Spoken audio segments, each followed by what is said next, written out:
आज हम लोग पढ़ेंगे सामवेद। साम का मतलब होता है गान, मतलब गाना, वर्तमान संदर्भ में गाना। इसमें गाई जाने वाली ऋचाओं का क्या है? संकलन है, यानी कि संग्रह। इसका पाठ करने वाले ब्राह्मण को उद्गात्री या उद्गाता ब्राह्मण कहते हैं। इसमें मुख्यतः सूर्य भगवान की स्तुति के मंत्र है, सूर्य भगवान के स्तुति के मंत्र है जो यज्ञ के अवसर पर गाए जाते थे। और कहते हैं कि भारतीय संगीत में जो भी है उसकी शुरुआत सामवेद से ही किया गया है, यानी कि सामवेद को भारतीय संगीत परंपरा का जनक भी माना जाता है। और सामवेद छंदों में बटा है। इसमें कुल 1810 छंद है। कितना? 1810 छंद है। इसमें सिर्फ और सिर्फ 76 यानी कि 76 ही क्या है? मौलिक है। बाकी जितने भी हैं 1734 ये ऋग्वेद से लिए गए हैं। हमने तो पहले ही पढ़ा है कि ऋग्वेद ही क्या है? एक मूल वेद है। बाकी जितने भी वेद है उस पर ही आश्रित है, यानी उससे ही लेके अलग एक वेद बना दिया गया है, कुछ अलग अलग जोड़ के। ऋग्वेद का जो उपवेद है वो गंधर्व वेद है, जो संगीत कला से संबंधित है। सामवेद के से संबंधित जो भी ब्राह्मण ग्रंथ है वो 3 है। एक है पंचवीस, दूसरा है खडवीस, तीसरा है जैमिनीय। खडवीस में भूकंप अकाल का वर्णन किया गया है। जैमिनीय इसमें हम लोग के कहावत नहीं है, ऊंचा मत बोलो दीवारों के भी कान होते हैं, मैंने उसका वर्णन कहाँ किया गया है? जैमिनीय ब्राह्मण ग्रंथ में, जो किस वेद से संबंधित है? तो सामवेद से संबंधित है। ऊंचा मत बोलो दीवारों पे भी कान होते हैं। और अन्य ग्रंथ भी यानी सामवेद से संबंधित जो अन्य ग्रंथ है वो भी 2 है। एक जैमिनीय है और दूसरा छांदोग्य है, अथर्ववेद। इसकी रचना सबसे अंत में की गई है, यानी कि जितने भी वेद है उसमें सबसे अंत में अथर्ववेद की रचना की गई है। इसमें 731 सूक्त है, 20 अध्याय में यह बटा हुआ है तथा कुल मंत्र कितने? लगभग 6000। उत्तर वैदिक काल में इस वेद का विशेष महत्व है। इस वेद का उत्तर वैदिक काल में विशेष महत्व है क्योंकि इसमें ब्रह्म ज्ञान, धर्म, समाज निष्ठा, औषधि प्रयोग, रोग निवारण, तंत्र मंत्र, साप, वशीकरण, जादू टोना आदि का वर्णन किया गया है।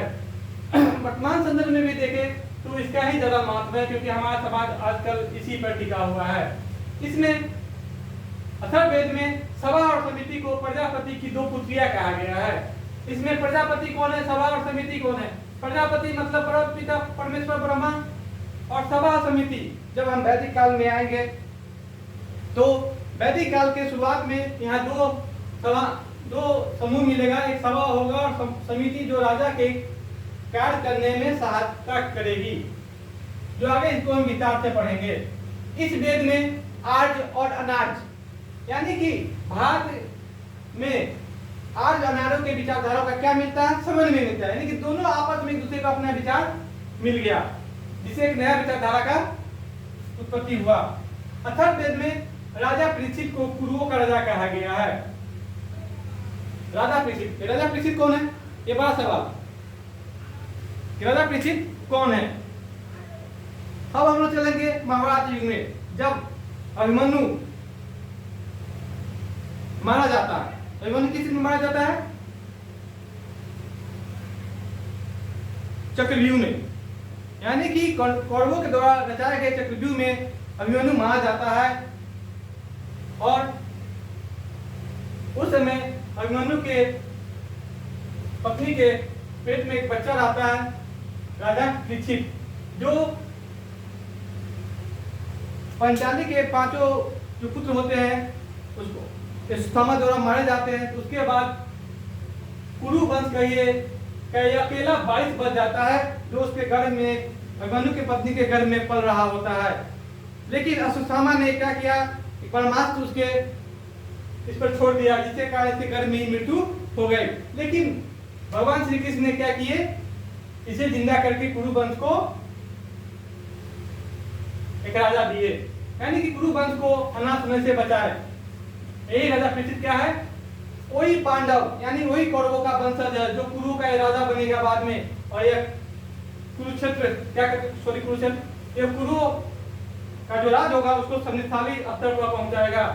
अब आएंगे अर्थवेद का उपवेद है, तो अथर्ववेद का उपवेद कौन है, शिववेद। शिववेद किससे संबंधित है, तो निर्माण कला से। इस वेद के और भी नाम है, महिवेद, ब्रह्मवेद और भैंसजय वेद। महिवेद यह पृथ्वी सूक्त का इसमें वर्णन है, इस वेद में पृथ्वी सूक्त का भी वर्णन है, इसलिए इसे महिवेद भी कहते हैं। ब्रह्म ज्ञान का ज्ञान होने के कारण इसे ब्रह्म वेद भी कहते हैं। और औषधि, ये जो औषधि का प्रयोग है इसके कारण इसे भैंसजय वेद भी कहते हैं। हर वेद का ब्राह्मण ग्रंथ हम लोग पढ़े हैं। इस वेद का ब्राह्मण ग्रंथ गोपद ब्राह्मण ग्रंथ है, और इस वेद का सबसे महत्वपूर्ण बात है, इस वेद का कोई भी अन्य ग्रंथ नहीं है। अब कुछ जो छोटे मोटे सवाल होते हैं महत्वपूर्ण तथ्य के रूप में हम आपको बताएंगे। चारों वेदों का सम्मिलित रूप कहा आता है संहिता। चारों वेदों का सम्मिलित रूप संहिता। वेद त्रय किसे कहते हैं, ऋग्वेद, यजुर्वेद और सामवेद। यानी कि एग्जाम में अधिकतर सवाल पूछे जाते हैं कि वेद त्रय क्या है, इसमें कौन से वेद नहीं आते हैं। तो सीधा सा बात है, सीधी सी बात है कि इसमें अथर्ववेद नहीं आता है, क्योंकि ज्ञान के मूल ज्ञान के तीन ही स्रोत है, तीन ही वेद है, यह है ऋग्वेद, यजुर्वेद और सामवेद। सामवेद, यजुर्वेद, अथर्ववेद, ब्राह्मण ग्रंथ और उपनिषद की रचना आपको उत्तर वैदिक कालीन में की गई है, और उसके बाद भी इसका समय काल है 1000 बीसी से 5000 बीसी के लगभग। इतिहास और पुराण को पंचम वेद कहते हैं। पंचम वेद किसे कहते हैं, तो इतिहास और पुराण को पंचम वेद कहते हैं। आर्ण्यक और उपनिषद दोनों वेदों के अंतिम भाग है, यानी कि वेद का अंतिम भाग कौन है, तो आर्ण्यक और उपनिषद, इसलिए इसे वेदांत भी कहते हैं। आर्ण्यक और उपनिषद दोनों वेदों के अंतिम भाग है, इसलिए इसे वेदांत भी कहते हैं। आज हम लोग पढ़ेंगे ब्राह्मण साहित्य। ब्राह्मण साहित्य में ब्राह्मण साहित्य की रचना क्यों की गई, इसमें वेद के भाष के रूप में लिखे गए। हम लोग पहले ही पढ़ चुके हैं कि ब्राह्मण जो साहित्य है, वेद जो है वह उसको मूल रूप से समझना मुश्किल था, इसलिए उसे साधारण गद्य भाषण के रूप में क्या लिखे गए, इस पर भाष लिखे गए, ताकि वेदों को मूल रूप से या भली भांति समझा जाए। ब्राह्मण ग्रंथ क्या है, एक गद्य रचनाएं हैं, जो विभिन्न वेदों के लिए अलग अलग ब्राह्मण ग्रंथ है, हर वेद के लिए अलग ब्राह्मण ग्रंथ है, ये हम लोग पहले पढ़ चुके हैं। ब्राह्मण ग्रंथों से हमें क्या जानकारी मिलती है, तो इतिहास में कुछ बातें अभी भी नहीं खोजी गई है, जैसे राजा परीक्षित के बाद और बिंबिसार से पहले, ये जो बीच का जो गैप है उसको पूरा करने के लिए इतिहासकार ब्राह्मण ग्रंथ की सहायता लेती है। इसलिए भारतीय इतिहास के स्रोत के रूप में ब्राह्मण ग्रंथ का भी एक महत्वपूर्ण स्थान है, क्योंकि इससे हमें राजा परीक्षित और बिंबिसार के बीच की जानकारी मिलती है। अब आगे है आर्य ग्रंथ। आर्य का मतलब होता है वन या जंगल, यानी कि उस समय हमें जो ऋषि मुनि थे वो जंगल में विचरण करते हुए, चिंतन करते हुए जिन ग्रंथों की रचना की, उस ग्रंथ को क्या कहा गया, आर्य ग्रंथ। ब्राह्मण ग्रंथों के बाद आर्य ग्रंथ की रचना की गई है, और हर वेद के लिए अलग अलग आर्य ग्रंथ है, जो हम पहले पढ़ चुके हैं। हर वेद के साथ हमने आर्य ग्रंथ को भी बताया है। इस ग्रंथों में क्या है, क्योंकि विचारकों के द्वारा जंगल में चिंतन किया गया, तो इन ग्रंथों में क्या है, आध्यात्मिक एवं दार्शनिक स्वरूप का वर्णन किया गया है। आध्यात्मिक एवं दार्शनिक स्वरूप। अब है आगे उपनिषद। उपनिषद का अर्थ होता है गुरु के समीप शिक्षा प्राप्ति के लिए बैठना, यानी कि गुरु के समीप जो बैठकर शिक्षा प्राप्त करते हैं उसे उपनिषद कहते हैं। उपनिषदों की व्याख्या भारतीय दर्शन का आधार है, मतलब इसमें जो भी व्याख्या किया गया है उसे भारतीय दर्शन झलकता है। उपनिषद प्रायः संवादों के रूप में है। संवाद का मतलब क्या होता है? बातचीत, यानी कि आदान प्रदान, यानी इसीलिए इसे भारतीय दर्शन का क्या है? आधार झलकता है, संवाद के रूप में है। उपनिषदों की कुल संख्या कितनी है? 108 है। उपनिषदों की टोटल संख्या 108 है। इसमें 13 को ही प्रमाणिक माना गया है, इसमें 13 को प्रमाणिक माना गया है, और इस 13 में जो 10 है इस पर शंकराचार्य ने भाष्य लिखे हैं। इस पर शंकराचार्य ने भाष्य लिखे हैं। उपनिषद उत्तर वैदिक काल की रचना है। इसमें आर्यों के प्राचीनतम दार्शनिक विचारों का ज्ञान प्राप्त होता है। कुलों का दार्शनिक विचार कैसा था इसकी जानकारी हमें उपनिषद के द्वारा मिलती है। अब उपनिषद कितने हैं? हम लोगों ने अभी पढ़ा 108। 108 में बहुत सारे शब्द हम लोग पढ़ेंगे आगे चल के। जैसे भारतीय राष्ट्रीय आदर्श वाक्य, भारत का राष्ट्रीय आदर्श वाक्य क्या है? सत्यमेव जयते। 21 उपनिषद से लिया गया है, तो मुंडको उपनिषद से। और भी प्रमुख उपनिषद क्या है? तो इस उपनिषद, केन उपनिषद, कट उपनिषद, मुंडको उपनिषद जो भी पढ़े हैं, ऐतरेय उपनिषद, छांदोग्य उपनिषद, कौशिकी उपनिषद, श्वेताश्वर उपनिषद, जाबालोपनिषद। और देखिए जाबालोपनिषद में 4 आश्रमों का उल्लेख है। कितने आश्रम? 4 आश्रम। यानी कि मानव जीवन को अगर 4 भागों में बांट दिया जाए, अगर मान लीजिए मानव का जीवन उम्र कितना है? 100 वर्ष, तो 4 आश्रम जो है ये आश्रम है। देखिए यानी कि 0 से 25 ये ब्रह्मचर्य के रूप में जीना है। क्या? ठीक है, ब्रह्मचर्य के रूप में।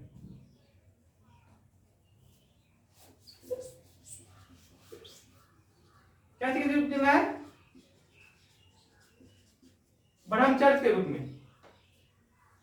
बाकी का कितना है? 0 से 25 वर्ष। फिर है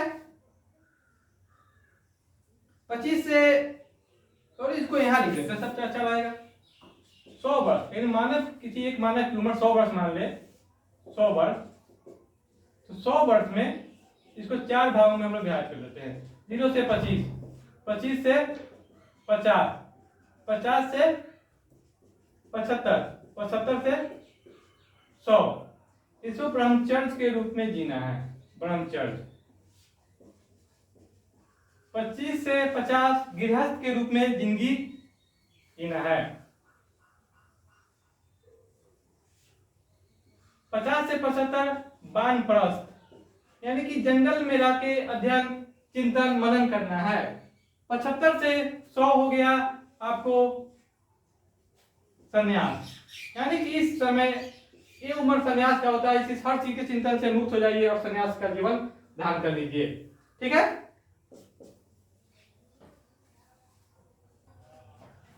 अब चलते हैं हम लोग वेदांत की तरफ। वेदों के अर्थ को अच्छी तरह समझने के लिए वेदांत काफी सहायक है।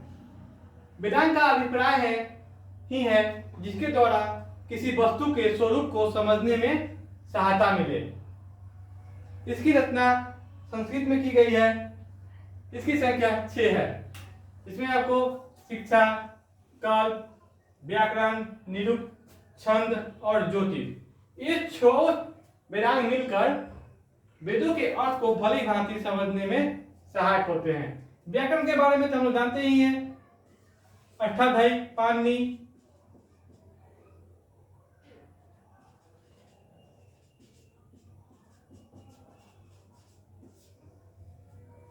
अब आते हैं हम लोग वेदांत के बाद सूत्र साहित्य की रचना की गई थी। वैदिक साहित्य को अक्षुण्ण बनाए रखने के लिए सूत्र साहित्य की रचना की गई। ऐसे सूत्र जिनमें विधि और नियमों का प्रतिपादन किया जाता है कल्पसूत्र कहलाते हैं। कल्पसूत्र को 3 भागों में बांटा गया है। पहला है स्रोत सूत्र, दूसरा है गृह सूत्र, तीसरा है धर्म सूत्र। स्रोत सूत्र में यज्ञ संबंधी नियमों का वर्णन किया गया है। यज्ञ में क्या क्या किए जाते हैं, नहीं किए जाते हैं, उसका क्या है विस्तार से वर्णन किया गया है। गृह सूत्र में लौकिक एवं पारलौकिक कर्तव्यों का विवेचन किया गया है। माने परलोक में क्या करना, परलोक के लिए क्या क्या काम करना है, यानी मरने से पहले क्या क्या करना है, मरने के बाद के लिए भी क्या क्या करना है, जिंदगी में क्या करना है, जिंदगी में जीने के लिए क्या करना है, और ऊपर जाने के लिए भी क्या क्या करना है, इसका क्या है विस्तृत वर्णन किया गया है। धर्म सूत्र, इसमें धार्मिक, सामाजिक, राजनीतिक कर्तव्यों का विस्तृत उल्लेख किया गया है। और सूत्र साहित्य में 8 प्रकार के विवाहों का वर्णन है। जो भारतीय इतिहास, प्राचीन इतिहास में विवाह के प्रकार थे वही है। माने प्राचीन भारतीय इतिहास में 8 प्रकार के विवाहों का वर्णन है, जिसका जो सूत्र साहित्य से लिए गए हैं। धर्म सूत्र से ही हमें स्मृति ग्रंथों का विकास हुआ है। स्मृति ग्रंथ, इसे आजकल के भाषा में अगर कहते हैं हम लोग फॉर्मूला, यानी कि मायाना पब्लिका। आजकल के जो पढ़ने का ढंग है वो शॉर्ट टर्म में, यानी कि एक फॉर्मूला बना के, तो स्मृति ग्रंथों की संख्या कितनी है 6 है, जिसको हम शॉर्ट टर्म में मायाना पब्लिका भी कहते हैं। देखिए, म से मनुस्मृति, या से याज्ञवल्क्य स्मृति, ना से नारद स्मृति, प से पराशर स्मृति, बी से बृहस्पति स्मृति, का से कात्यायन स्मृति। और सबसे प्राचीन स्मृति है मनुस्मृति। मनुस्मृति का जो समय काल है 200 बीसी से 200 एडी तक। इसमें सुंग वंश का वर्णन किया गया है, पुष्यमित्र सुंग से संबंधित। और सबसे प्राचीन स्मृति कौन है? मनुस्मृति। हर स्मृति का किसी न किसी समय काल से संबंधित है। इसमें नारद स्मृति आपको गुप्त काल की जानकारी उपलब्ध कराती है। और आगे हम लोग अब पढ़ेंगे वेदांत सूत्र साहित्य के बाद अब हम लोग पढ़ेंगे पुराण। पुराण में हम लोग, पुराण का अर्थ होता है प्राचीन, यानी कि पुराना। भारतीय ऐतिहासिक कथाओं का सबसे अच्छा क्रम बाय क्रम विवरण पुराणों से मिलता है। क्रमबद्ध यानी क्रम बाय क्रम, क्रम दर क्रम कहां से मिलता है? पुराणों से मिलता है। इसके रचयिता लोमहर्ष तथा उसके पुत्र उग्रसर्वा माने जाते हैं। दोनों ने मिलकर पुराणों की रचना की। अधिकतर पुराण सरल संस्कृत श्लोक में लिखे गए हैं। स्त्रियां और शूद्र जिन्हें वेद पढ़ने की अनुमति नहीं थी, स्त्रियां और शूद्र जिन्हें वेद पढ़ने की अनुमति नहीं थी, वे भी पुराण सुन सकते थे। पुराणों का पाठ पुजारी मंदिरों में किया करते थे। पुराणों की कुल संख्या है 18। इनमें केवल 5 में राजाओं की वंशावली पाई जाती है, यानी कि 5 ज्यादा इंपॉर्टेंट है। ये 5 में भी आपको 3 ज्यादा, उससे भी ज्यादा इंपॉर्टेंट है जो एग्जाम के पॉइंट ऑफ व्यू से है। सबसे पहला मत्स्य पुराण, वायु पुराण, विष्णु पुराण, ब्राह्मण पुराण और भागवत पुराण। ये 5 में 3 पर हम लोग ज्यादा फोकस करेंगे। मत्स्य पुराण सबसे प्राचीन एवं प्रमाणिक पुराण। इससे सातवाहन वंश की जानकारी मिलती है। वायु पुराण से गुप्त वंश की जानकारी मिलती है। विष्णु पुराण से मौर्य वंश तथा शुंग वंश की जानकारी मिलती है। अब आगे आएंगे हम लोग मार्कंडेय पुराण। ये जो पुराण है मार्कंडेय पुराण, ये देवी दुर्गा से संबंधित है। इसी में दुर्गा सप्तशती नामक अंश शामिल है, जो दुर्गा पूजा में उसका पाठ किया जाता है। अग्नि पुराण में तांत्रिक पद्धति, तंत्र मंत्र का क्या है उल्लेख किया गया है। और सबसे बड़ी बात, इसी पुराण में सर्वप्रथम पहली बार गणेश पूजा का उल्लेख किया गया है। आज के लिए बस इतना ही। अगले वीडियो में हम लोग मिलेंगे महाकाव्य के साथ, जिसमें रामायण और महाभारत का विस्तृत अध्ययन करेंगे।